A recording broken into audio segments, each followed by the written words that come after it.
Welcome to the WTR Small Cap Spotlight Podcast. I'm your host, Tim Gerdeman, Vice Chair and Co-founder and Chief Marketing Officer of Water Tower Research. Today I'm joined by my colleague Doug Lane, Managing Director and an analyst on our consumer team at WTR. Doug just released the May edition of his Consumer Monthly titled, When the Bar is on the Floor, the Snapback Trade in Small Cap Consumer. Doug, nice to have you on the podcast today. Good to be here. Thanks, Tim. So let's start things out with the big picture. What does this month's Consumer Monthly cover? Why does the title feel so fitting right now as well? Yeah, thanks, Tim.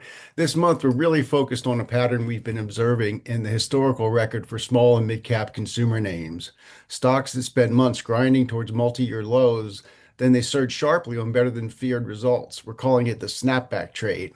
And the May monthly looks at names where that has already played out. And then we take a look at what has happened fundamentally at several companies that we cover and find themselves broadly in similar circumstances. So along with that, we also include our standard look at how the WTR Consumer Index has been performing. We have a currency analysis section that's important given the fundamental nature, the global nature of many of these firms, and our fundamental focus, which this month is a deep dive on Helen of Troy, which is one of the latest examples of the snapback trade in action. I'm curious at a really high level what the WTR Consumer Index is actually telling investors about the health of the sector right now. What's in the headline is that consumer stocks recovered nicely in April. In April, our index was up 8.9% for the month, but that followed a 9.8% plunge in March tied to escalating tensions in the Middle East. So on a year-to-date basis through April, the WTR Consumer Index is up 1.7%, which sounds okay, but then when you compare it to the S&P Small Cap 600, that's up 13.7% year to date. So even in our best performing sub-index, we have six sub-indexes within the broader index. The best performer was outdoor and leisure, but even that one was only up 8.5%, still trailing the broader benchmark S&P 600 small cap. And so behind the numbers, it's really a sentiment story. It's not an earnings story. The earnings actually have outperformed in the index so far versus the S&P small cap 600, but the multiples contracted. So we've seen a 0.35x contraction in the prospective multiple of our index versus an expansion in the multiple of the S&P small cap 600. So while we've had the better earnings, this sentiment change is what's really driving the underperformance. So really, so far, the fundamentals aren't as bad as the market's pricing in, at least not yet. But the macro narrative is weighing heavily here. We take a look at as everybody does, the University of Michigan Consumer Sentiment Index. It fell to a preliminary reading of 48.2 in May, which is already a record low. But since our report was published last week, it was revised even lower to 44.8. And that's the lowest official monthly reading on the record since the survey was started in 1952. So when you have those kind of headlines, it makes it hard for investors to get constructive on consumer names, even when company level results are holding up better than feared. Yeah, I completely concur with that analysis. Interestingly, very early this morning, Bloomberg was reporting on the sentiment plummet as well. It is troubling at best. So if we move on, Doug, let's turn to your currency work. I know you include a detailed currency analysis every month. What are the key takeaways right now, and how does it affect the companies you cover? Yeah, I mean, in the consumer space, a lot of these companies are very global, particularly the direct sellers, which have, 80% of their business or more outside the US. So currency lately has been largely a tailwind, but it's been a split analysis, really. If you look at the currencies that are doing the best against the dollar, you're talking about the Mexican peso, the Brazilian real, the Aussie dollar, and they have been very strong against the US dollar. But we expect them to continue for the year. I mean, they were very strong in the first quarter. That might have been the high water mark, but we do expect the favorable tailwinds from those currencies to hold. But on the other hand, we have Asian currencies like the South Korean won, the Indian rupee, the Indonesian rupiah, and the Philippine peso that have been weakening. So you would think, I mean, that would be good for companies that source out of Asia, but with all the tariff cross currents, it's really not really dropping to the bottom line. So it's a little bit more complicated when you have tariffs factored into the equation. Agreed. So now on to your fundamental focus section. You chose Helen of Troy, NASDAQ ticker symbol HELE this month.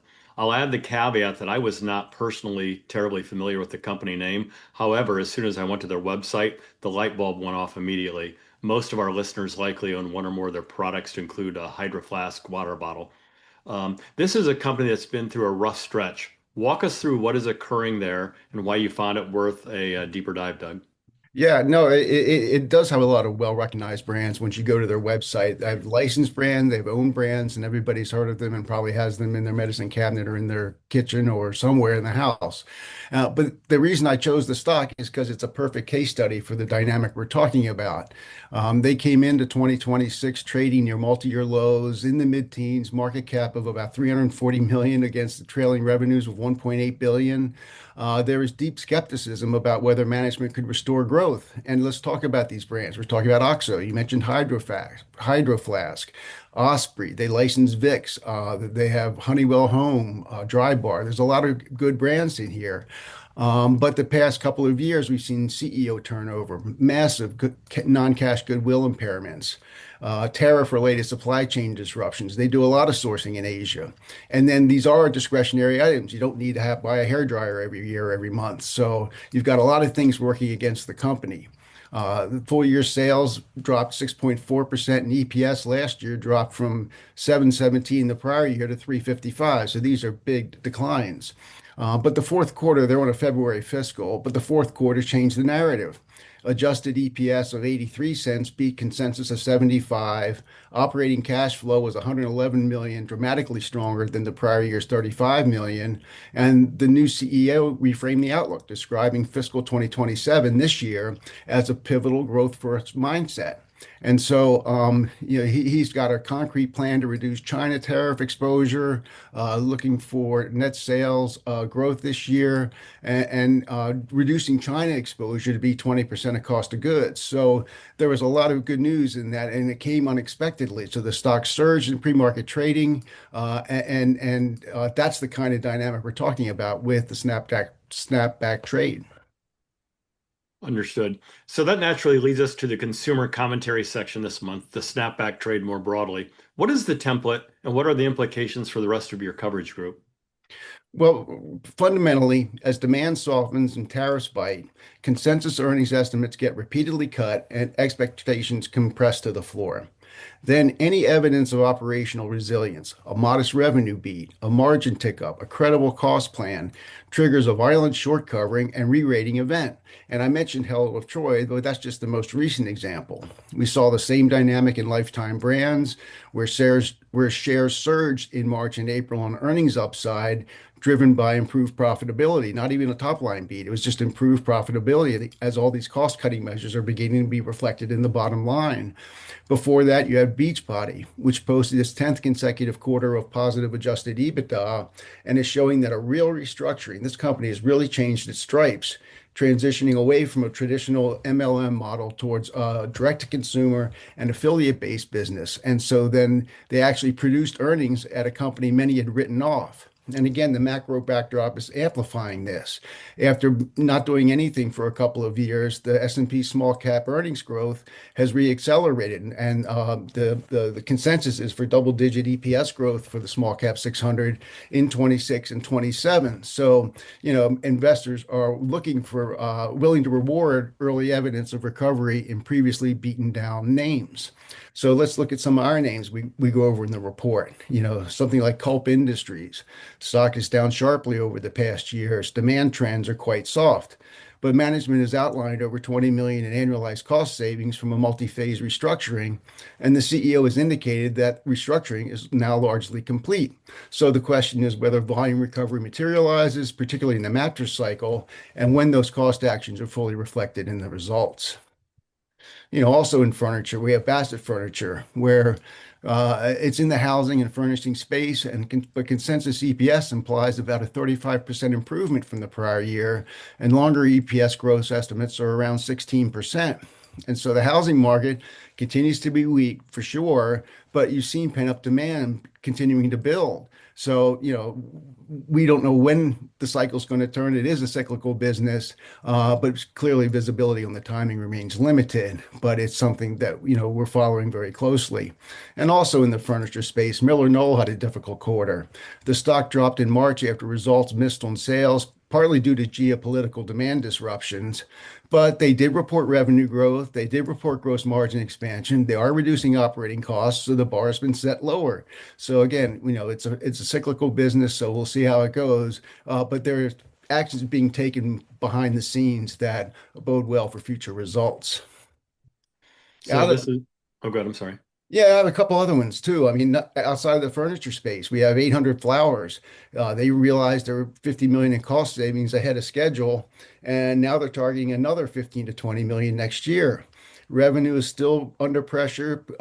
It's a direct-to-consumer business, and search algorithms are being affected by AI impacting organic traffic, and the company's prioritizing profitability over top-line growth from a marketing perspective. But they did beat the second quarter. They reported $1.20 against an 86 cents estimate. So some of these cost efforts are beginning to fall to the bottom line. It's a very compelling framework, Doug, and Helen of Troy is a great illustration of how fast sentiment can turn when expectations are low enough. So thanks for walking us through the May Consumer Monthly. Yeah, thank you, Tim. I appreciate it. Thank you for listening, and don't forget to subscribe, as well as visiting www.watertowerresearch.com to stay up to speed on the company's small cap written research reports, podcasts, fireside chats, industry specific symposiums, and conference schedules. We will see you next time for another edition of the WTR Small Cap Spotlight podcast. Finally, a special thanks to the producer and editor of the podcast, Krista Fitzpatrick.